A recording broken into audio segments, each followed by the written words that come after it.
The Tower Treasure. Hardy Boys Book 1 by Franklin W. Dixon.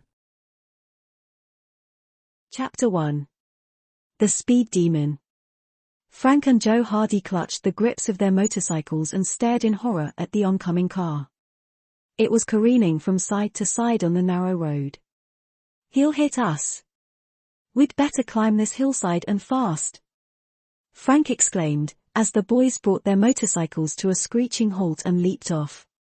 "On the double," Joe cried out as they started up the steep embankment. To their amazement, the reckless driver suddenly pulled his car hard to the right and turned into a side road on two wheels. The boys expected the car to turn over, but it held the dusty ground and sped off out of sight. "Wow," said Joe.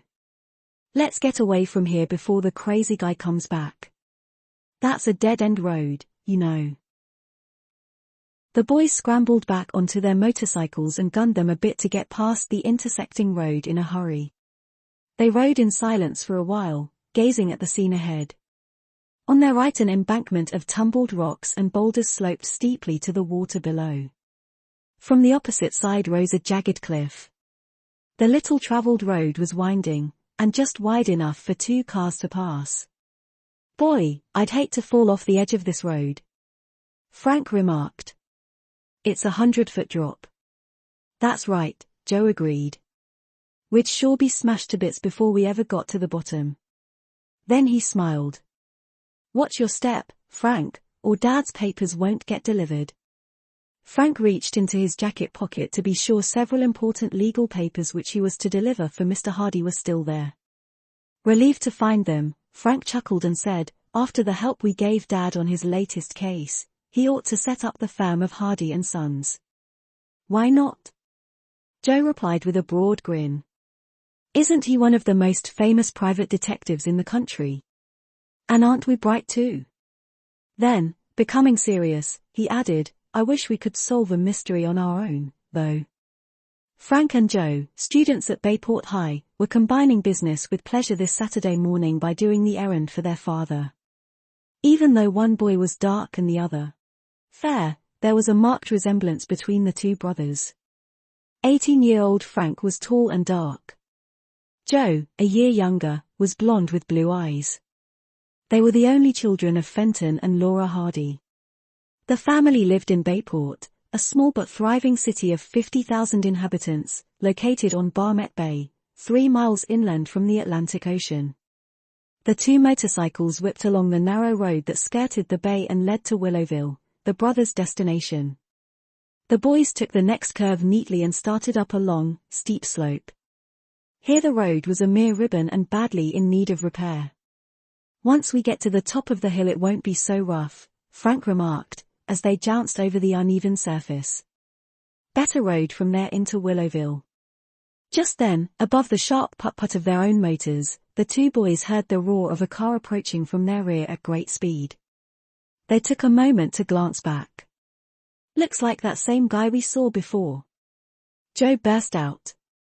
"Good night." At once the Hardys stopped and pulled as close to the edge as they dared. Frank and Joe hopped off and stood poised to leap out of danger again if necessary. The car hurtled toward them like a shot. Just when it seemed as if it could not miss them, the driver swung the wheel about viciously and the sedan sped past. "Phew! That was close," Frank gasped. The car had been traveling at such high speed that the boys had been unable to get the license number or a glimpse of the driver's features. But they had noted that he was hatless and had a shock of red hair.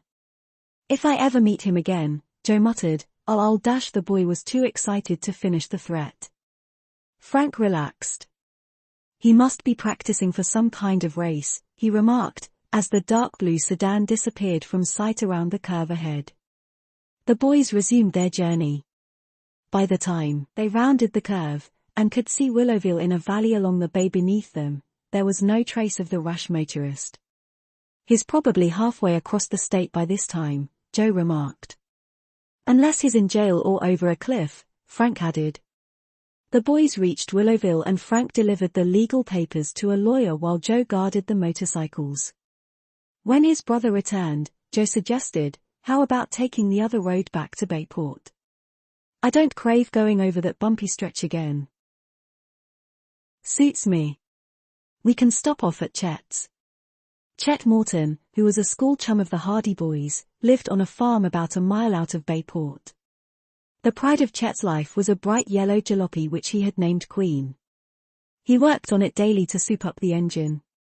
Frank and Joe retraced their trip for a few miles, then turned onto a country road which led to the main highway on which the Morton farm was situated.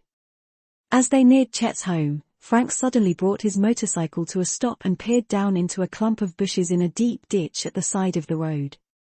Joe. That crazy driver or somebody else had a crack up. Among the tall bushes was an overturned blue sedan.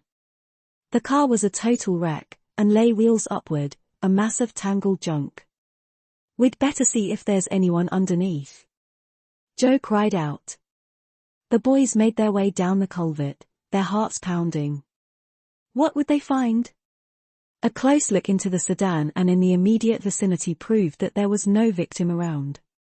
Maybe this happened some time ago, said Joe, and Frank stepped forward and laid his hand on the exposed engine. Joe, it's still warm, he said. The accident occurred a short while ago. I'm sure this is the red-haired driver's car.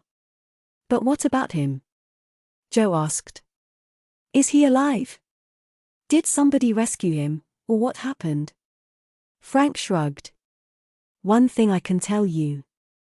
Either he or somebody else removed the license plates to avoid identification. The brothers were completely puzzled by the whole affair. Since their assistance was not needed at the spot, they climbed out of the culvert and back onto their motorcycles. Before long they were in sight of the Mortons' home, a rambling old farmhouse with an apple orchard at the rear.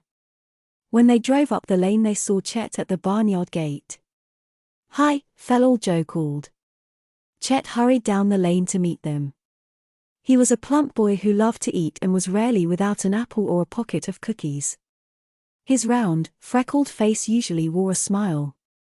But today the Hardys sensed something was wrong. As they brought their motorcycles to a stop, they noticed that their chum's cheery expression was missing. What's the matter? Frank asked. I'm in trouble, Chet replied. You're just in time to help me. Did you meet a fellow driving the Queen? Frank and Joe looked at each other blankly. Your car? No, we haven't seen it, said Joe. What's happened? It's been stolen. Stolen? Yes. I just came out to the garage to get the Queen and she was gone, Chet answered mournfully. Wasn't the car locked? That's the strange part of it. She was locked, although the garage door was open. I can't see how anyone got away with it. A professional job, Frank commented. Auto thieves always carry scores of keys with them. Chet, have you any idea when this happened? Not more than 15 minutes ago, because that's when I came home with the car. We're wasting time. Joe cried out. Let's chase that thief. But I don't know which way he went, Chet protested. We didn't meet him, so he must have gone in the other direction, Frank reasoned. Climb on behind me, Chet, Joe urged. The Queen can't go as fast as our motorcycles. We'll catch her in no time. And there was only a little gas in my car, anyway, Chet said excitedly as he swung himself onto Joe's motorcycle. Maybe it has stalled by this time. In a few moments the boys were tearing down the road in pursuit of the automobile thief.